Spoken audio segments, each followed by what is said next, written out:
But hi everyone, Tom Slivick. Welcome to TSPN, and let's take a look at our stories. During the months of May through July 2011, 11 burglaries from vehicles parked at State Highway 49 and Consumas River Bridge were reported to the Amador County Sheriff's Office. These burglaries involved the suspect forcing entry into vehicles while the owners were at the river. The suspect stole miscellaneous personal items, including cash and electronics. The burglaries were initially investigated by the Patrol Bureau deputies, while follow-up and a proactive investigation was conducted by the Investigations Bureau. During the initial investigation of a vehicle burglary in July, a deputy sheriff discovered blood evidence left behind by the suspect, and a sample was collected and sent to the California Department of Justice, the Bureau of Forensic Services, for analysis. And the recovered DNA was later determined to be a preliminary match the DNA record of a known offender, Timothy Dale Rogers, 40, of Sacramento. Based upon this DNA evidence, an arrest warrant was sought by the Amador County Sheriff's Office. The Amador County District Attorney's Office reviewed the investigation and filed the complaint. A no-bail warrant was subsequently issued by the Amador County Superior Court, alleging burglary with criminal enhancements. In an effort to help locate Rogers, Amador County Sheriff's detectives contacted the Sacramento County Sheriff's Office, Sexual Assault Felony Enforcement, that's the SAFE team, since Rogers is required to register as a sex offender with their jurisdiction. And the SAFE team ultimately located Rogers at his address of record on Little Oak Lane in Sacramento in March 19th, 2013, and Rogers was arrested and booked into the Sacramento County Jail on the Amador Superior Court warrant. Arrest warrant, Rogers was subsequently transported and processed into the Amador County Jail. And the Upcountry Community Council meeting is scheduled for April 8th at 6 to 8 p.m. at Veterans Memorial Hall on Buckhorn Ridge Road in Pioneer. On the agenda, discussing AB 108, the realignment with Mark Bonini. Mark is the Chief County Probation Officer with an update on the issues of probationary prisoners and their impacts on Amador County. Also on the agenda will be updates on transportation from Gary Reinell and fire and water issues from Amador Water Agency Board member Rich Farrington. The Amador County Treasurer Tax Collector Michael E. Ryan reminds property owners that they have until Wednesday, April 10th, 5 p.m. to make the second installment payment of their annual secured property taxes for 2012-13 fiscal year. This deadline should not be confused with the income tax deadline, which is several days later. The second installment of secured property taxes was due and payable on February 1st and will become delinquent if not paid by 5 p.m. on April 10th. Thereafter, a 10% delinquent penalty and a $20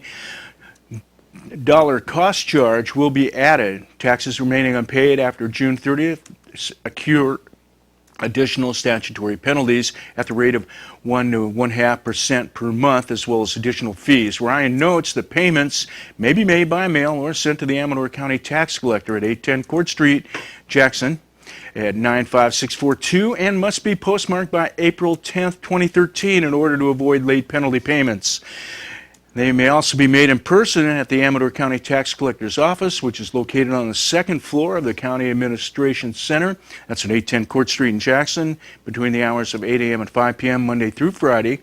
Holidays accepted. For the convenience of taxpayers, a payment drop box is located on the outside wall of the alcove to the immediate left of the main entrance to the Administrative Center. Additionally, payments may be made with a credit card, a debit card, the tax collector's office, or over the telephone by calling 1-800-609-4599. Credit card, debt card, and e-check payments may also be made over the internet by visiting the websites shown on your tax bill. Amador County property tax information is available online. To view your tax information or print a copy of your property tax bill, visit amador.gov.org/tax and select public tax information. For additional information, please contact the tax collector's office. A special meeting of the Amador Water Agency Community Outreach Committee with directors Paul Molinelli Sr. and Art Toy is scheduled for March 27th at 3:30 p.m. 12, that's at 12800 Ridge Road, Sutter Creek. Members of the public will have the opportunity to directly address the Public Relations Committee members concerning any item on the agenda before or during consideration of that item. First on the agenda is a discussion regarding the 2013 fair window. Next will be a discussion regarding the online newsletter. The last item will be a discussion on the series of articles about the water agency. And the City of Plymouth will hold a joint City Council Planning Commission meeting Thursday, March 28th, 6:30 p.m. On the agenda for discussion is a presentation, the primary purpose of which is to identify issues to be addressed by the zoning ordinance update project and to consider different zoning map update alternatives. Information from this meeting will help the planning staff finalize the administrative draft of the zoning ordinance and map. Also, the regular agenda for discussion and possible action will be the Lodge Hill Building's hours of use. Next will be a discussion and exploration of becoming a sister city with Joe Kopechik. And the remainder of the meeting will be reports by council and staff reports by the city manager and mayor and city council members. Last will be council requests for future agenda items. In Amador County's Little League, opening day is Saturday, April 6th at the newly renovated Amy Field at Dieter Park, Highway 49, Jackson. The Jackson Band of Miwok Indians established the Amador County Park Restoration Project, a mission funded by a dream and an effort to rebuild and restore the parks and ball fields of Amador County. Amy Field was the third park on the list and has since undergone a complete transformation. Opening day will be the first time that our kids' Little League teams will gather to play on the beautiful state-of-the-art new field. Join in the fun, grab your picnic blankets and enjoy a complimentary barbecue lunch, existing prizes for the kids and family day, baseball fun. In the sun, opening ceremony begins at the field at 8:30 a.m. with recognition ceremony held for Adam Dalton and project supporters to follow at 11:30 p.m. near the park's picnic area. A complimentary barbecue will be offered on a first-come, first-served basis between 11 a.m. and 2 p.m. And BloodSource will hold a Motherlode Community Blood Drive to meet the community's needs for blood and blood products Thursday, April 25th. Well, that's over. So why don't we take a look at our weather.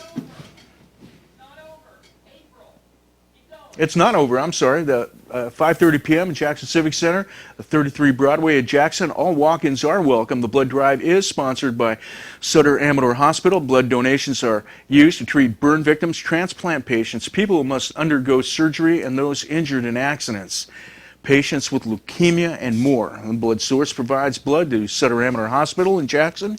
Donating blood is safe, easy, and takes about an hour.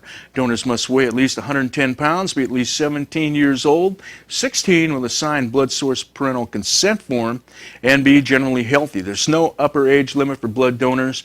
Donors must bring a photo ID and should drink plenty of fluids before donating. Potential marrow donors, and they can register for Be the Match through BloodSource. BloodSource has started a new donor rewards program and participate at the Motherlode Community Blood Drive and earn My BloodSource rewards. Redeem your rewards online for a Baskin-Robbins ice cream coupon or save up your reward points and redeem them for other great items. For more information about the Motherlode Community Blood Drive, please call BloodSource at 1-800-995-4420, extension 639. And the Board of Equalization member George Runner invites the public to join a teleconference town hall concerning the confusing and controversial California fire prevention fee.